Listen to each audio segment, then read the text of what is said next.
Hello दोस्तों, खबर तो आप लोगों को पता ही होगा कि अब दुनिया के बहुत सारे इंटरनेशनल ऑर्गेनाइजेशन आर्थिक मंदी के संकेत दे रहे हैं।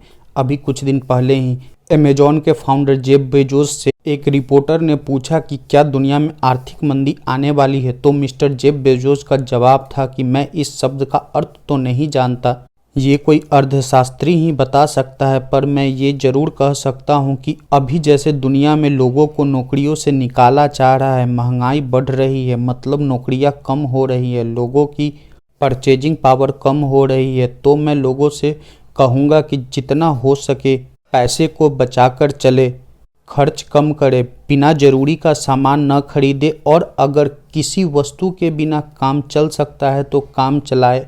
और मिस्टर जेफ बेजोस ने कहा कि आप लोगों ने देखा होगा कि अभी बहुत बड़ी बड़ी कंपनियां लोगों को जॉब से निकाल रही है। इसका मतलब है कि आर्थिक मंदी आने वाली है। इसका बहुत बड़ा कारण दुनिया में बढ़ रही महंगाई है। महंगाई बढ़ने के जो मेन कारण है वे हैं रशिया यूक्रेन युद्ध के कारण रूस पे लगा आर्थिक प्रतिबंध, जिसके कारण रूस अपना कच्चा तेल और गैस दुनिया को नहीं बेच पा रहा है, जिससे कच्चा तेल और गैस महंगा हो गया है।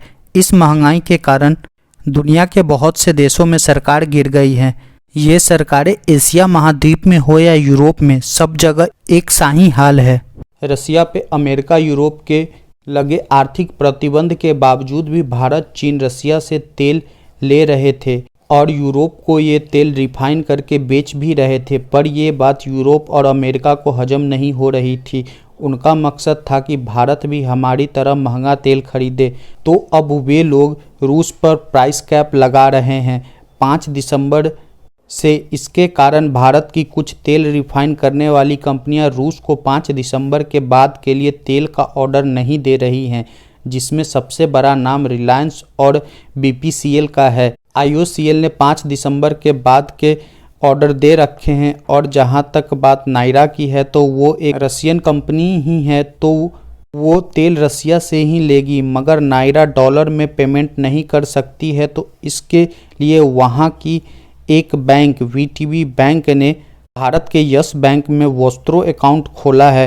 ये अकाउंट स्पेशली नायरा के लिए खोला गया है। अगर 5 दिसंबर से रशिया पे प्राइस कैप लग जाएगा तो एक अनुमान है कि Russia 1 million barrel crude oil का प्रोडक्शन पर डे कम कर देगा। और मैं आप लोगों को बताता चलूँ कि इंटरनेशनल बिजनेस के लिए एक देश की बैंक दूसरे देश में 2 तरह की अकाउंट खोलती है, नोस्त्रो और वोस्त्रो अकाउंट। वोस्त्रो अकाउंट वो होता है जिसमें दूसरे देश की बैंक हमारी मुद्रा में हमारे पास अकाउंट खोल रखे, ये वोस्त्रो अकाउंट कहलाता है। नोस्त्रो अकाउंट वो होता है जिसमें विदेशी मुद्रा में हमारे देश में कोई अकाउंट खुला रहे, उसको नोस्त्रो अकाउंट कहते हैं। और जहां तक बात 5 दिसंबर के प्राइस कैप की है तो यूरोपियन यूनियन और G7 कंट्री इसमें क्या क्या लाने वाली है ये किसी को नहीं पता है, उसी के लिए कंपनियां डर रही है। को बता दूं कि बीपीसीएल ने ब्राज़ील की एक कंपनी से तेल के लिए डील कर रखी है, वहीं आईओसीएल ने ब्राज़ील और यूएसए की कंपनी से डील कर रखी है। और भारत के पेट्रोलियम मिनिस्टर ने बोला है कि भारत प्राइस कैप को नहीं मानेगा, भारत अपने लोगों को सस्ता तेल देने के लिए बाध्य है। इसी क्रम में भारत सरकार वेनेजुएला से भी बात कर रही है, क्योंकि दुनिया में सबसे बड़ा तेल का ज्ञात भंडार वेनेजुएला में है। वेनेजुएला की कैपिटल कायरा है। ये साउथ अमेरिका के उत्तर में स्थित है। यहाँ की एक झील है माराकाइबो, यहाँ पाया जाता है दुनिया का सबसे बड़ा तेल का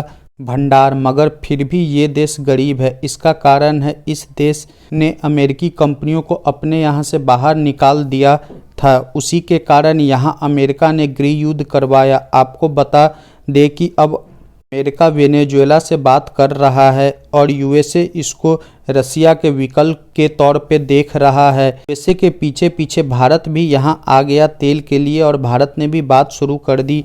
उम्मीद है कि भारत बहुत जल्द वेनेजुएला से तेल निकालने लगेगा, क्योंकि दोनों देशों ने 4th राउंड की बात कंप्लीट हो गई है।